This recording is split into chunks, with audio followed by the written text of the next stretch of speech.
Welcome back to the channel with Steph, Phoebe, and today we're here at Animal Kingdom in the rainforest, surrounded by loads of trees. Hopefully we get to see loads of different animals as well today. Yeah, definitely. Obviously, because that's what the park's called, Animal Kingdom. Yeah. So if I don't see no animals, I'll be very disappointed. So come with us and we'll see what today brings. Just absolutely into the rainforest we go.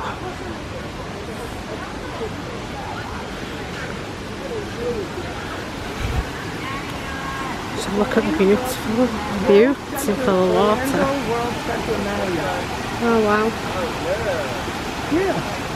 Just wow, look at that tree. Try and get a bit closer for you guys, because obviously you can see a lot of people's heads. Just wow, look at the detailing on that tree. The tree of life.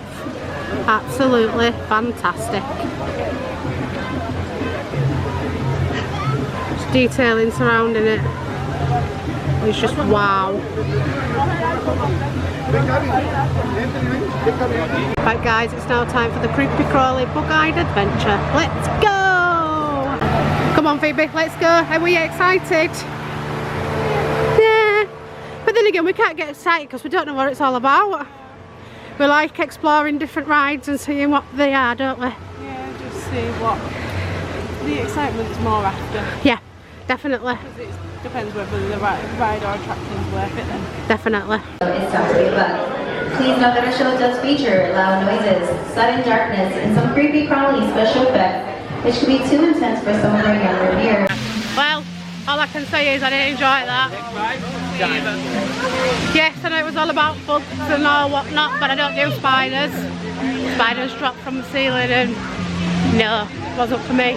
Me either. It will. On to the next.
Time for a ride on Expedition Everest. Just the theming is absolutely fantastic for all these parks.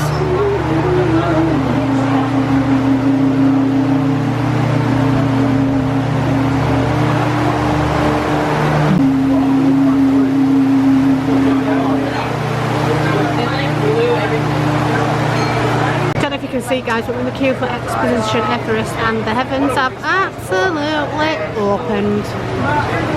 It's absolutely throwing it down. And that only means one thing out here, the stop all rides until it blows over. And that's better, look, you can see the rain.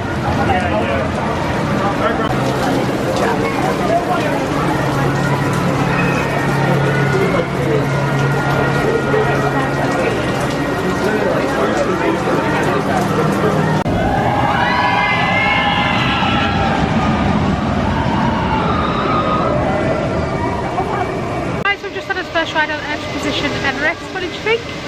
Yeah, you're alright. I feel like because everything's so hyped up here at Disney, it's just, for me anyway, it's more of a letdown. Yeah, just go spend it day, innit? Yeah. I feel like the broken track bit, like, people make it out there, it's a lot worse than what it is. Whereas for me, like, on a little Vekoma boomerang at home, that's more intense because you fly up towards it, whereas there you just kind of gradually go towards they it. kind of put the trim brakes too quick, didn't they? Well, yeah, it doesn't seem to go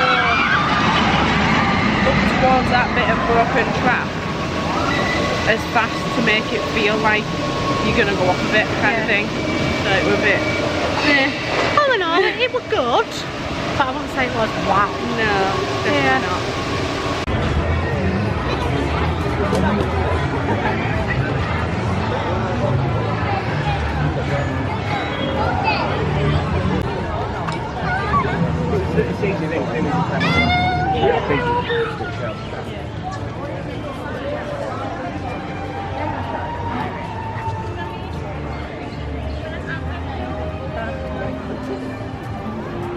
But guys, just there in the corner we can see a crocodile. Look at the size of him.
We've just done Flight of Passage and oh my gosh, I say that's the best flying theatre I ever been on. Yeah. Absolutely fantastic in my eyes. I'm a big Avatar lover because I didn't even watch the film. No, me neither. I think it was just more the ride system itself that really more good. impressive than anything, because it's the same as any flying theatre where it's just a big screen and obviously you've got your different rows, but it was just the seat itself that made the difference, because obviously it's like you're sitting it like a spinning disc ride. You sit in it like that where the restraint comes onto the back of you, but like it's just so special. I don't want to go into too much detail, so then if you do come it's more of a surprise for you as well. So obviously I feel like I've realised that on this trip that the more I know about something, the less I've enjoyed it. Yeah, definitely. So I feel like leaving stuff as a surprise is better because then you enjoy it more. Yeah, like Phoebe says, I watched quite a lot of videos before I came out here and I didn't listen to her, she told me not to. Telling her not to. I kept coming home after work and I'd be like, why are you watching videos again? But hey ho, but yes, that was absolutely fantastic. Yeah, definitely. I definitely recommend it if you come to Animal Kingdom. It is a long way, but it is worth it. Definitely. But guys, when it rains, it pours and thunders.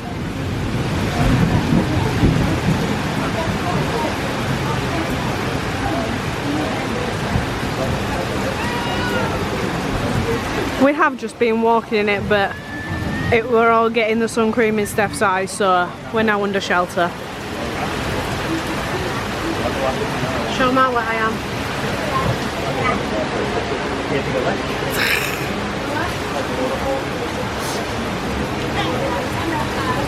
I would show you how wet I am, but my top's gone see-through, so...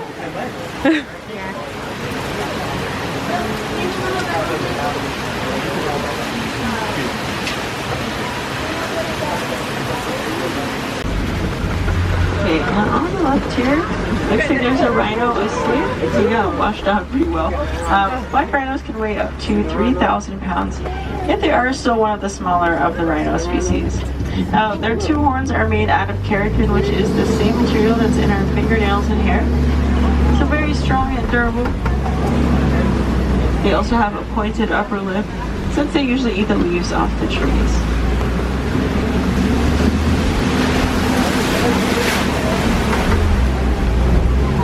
Like the rest of the animals are right over here, just before we leave. These more orange-toned animals with white stripes and horns are called bongos. And then the lighter brown ones are greater kudu. Now the bongos have horns in both females and males. The greater kudu only have them on the males, so these are females right here, as the horns can grow to almost 6 feet long on the kudu. And then this bird right here is a saddle-billed stork that can stand to almost 5 feet tall with those long legs. Okay, look. It looks like there's a hippo at the very end of this river, like that. Well, now it's swimming away, but we'll try to see if we can see it when we get to that point. So there's hippos in this water. If you try to take a closer look underwater, maybe you can find some. Didn't look like they were over there. For now, though, we do have pink-backed pelicans on this island that get their name from the skin on their back turning pink during their mating season. They do have a pretty large wingspan. It can range from 7 to 9 feet, which is big enough to cover the width of the canopy that's above you. Now, hippos were over here, since it just might be a little hard to see them. Oh, there they go. It's right. It went back on. Just remember to take a seat for me. We're not supposed to stand up. Yeah, pretty hard to see over here. It is unfortunate, but you can find some more hippos in the Grilla Falls Trail and actually see them from underwater, so it won't be a problem if they're hiding. Now, please don't stand up while we're above the Nile crocodile. Their ectotherms are cold-blooded, so they can't make their own body heat like we can. You have to sit out in the sun to warm up. I'm sure they're cooled down right now, but usually if they get a little too warm, they will sit with their mouths open to let some air run through and cool off. Or of course, we can also take a dip in the water where they can look at wild dogs. They're all cuddled up together. They are the most successful predators in Africa because they hunt in packs. As you can see, very social animals. This is a pack of brothers that we have on the reserve. They're great at communicating, especially while they hunt. They take turns on who is chasing their prey so that no one gets too tired out.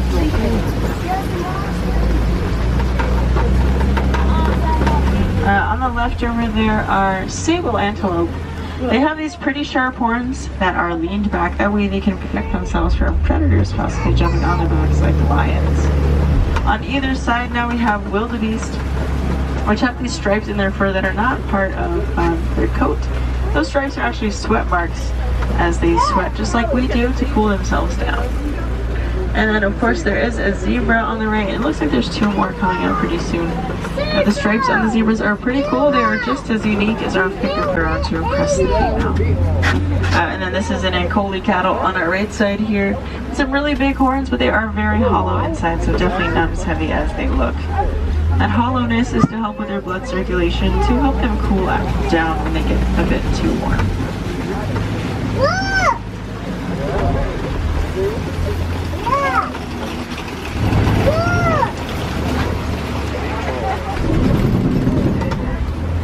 I'm going to point out this elephant. Actually, wait, no. I'm going to point out the mandrills on the left because you can see the elephant a little further up. The mandrills are the monkeys with the blue and red colors on their face and backside. The male is up at the top over there. He's much larger, as you can see. He's also got brighter colors. That way he can impress the females. That's really what it's for. He weighs around 100 pounds, while females usually weigh 40 to 50 pounds. And you can't see the elephant from here. Remember to sit down for me as well. I think there's more elephants on the reservation because they're always eating. They spend about 16 to 20 hours of their day eating and usually only sleep for about 4 hours or less. They're also the tallest land animals, reaching heights of 18 to 20 feet tall. There are herbivores that eat plants like leaves, branches, grasses, and fruits. Sometimes they can eat some other things though. They will walk over to that red clay there and use their tusks to scrape it all up. Once they've done that, they will gather up enough red clay to then eat it whenever they need extra minerals in their diet. Which does sound a little weird, but definitely not unusual for most animals to do. Elephants only do it every once in a while though.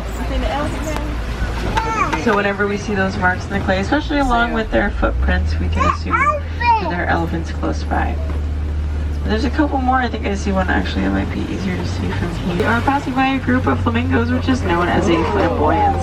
This is a flamboyance of greater flamingos. They are the largest of their kind and the lightest shade of pink. If you find these grayer ones, those are actually the baby flamingos. They are born gray and start to turn pink from all the shrimp that they eat.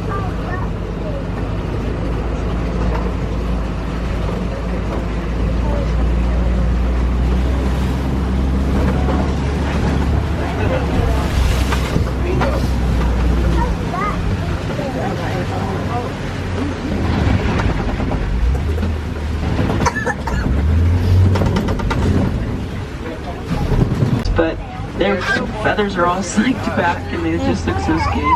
But ostriches are the largest birds in the world, but they are flightless birds. They can't fly. They can run pretty fast though at 40 miles an hour, just making sure there's no more. 40 miles an hour, and they'll use their wings to help them turn a little bit easier while they run that fast. Yo, that is so cool. And we have 3 female ostriches on the reserve. Females are a little shorter than the males, but still pretty tall, around 7 to 8 feet.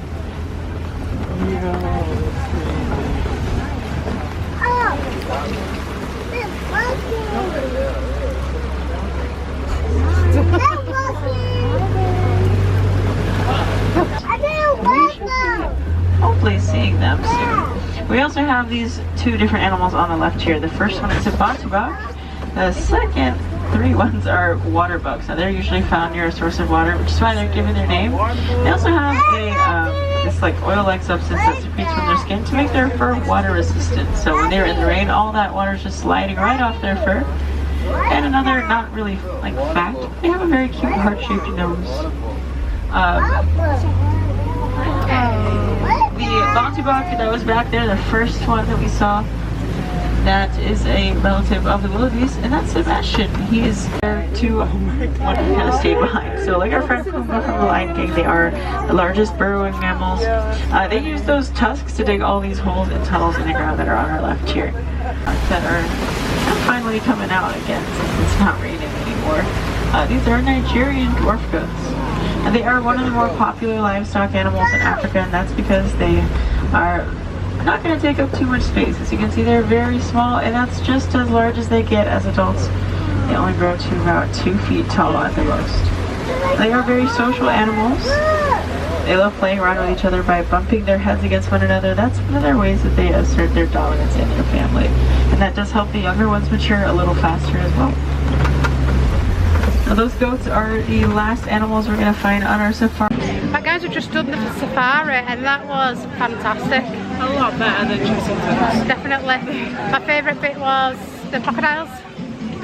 I don't know really, because I was filming it, so I wasn't really taking the animals in a way, or more making sure I got a decent amount of footage. So. I'd say the crocodiles, but I also liked the elephants as well, because you don't very rarely see them at home. Yeah, no, you saw like a nice variety of animals, which were good, so really, really good. It made it 10 times better. Yeah, really enjoyed that.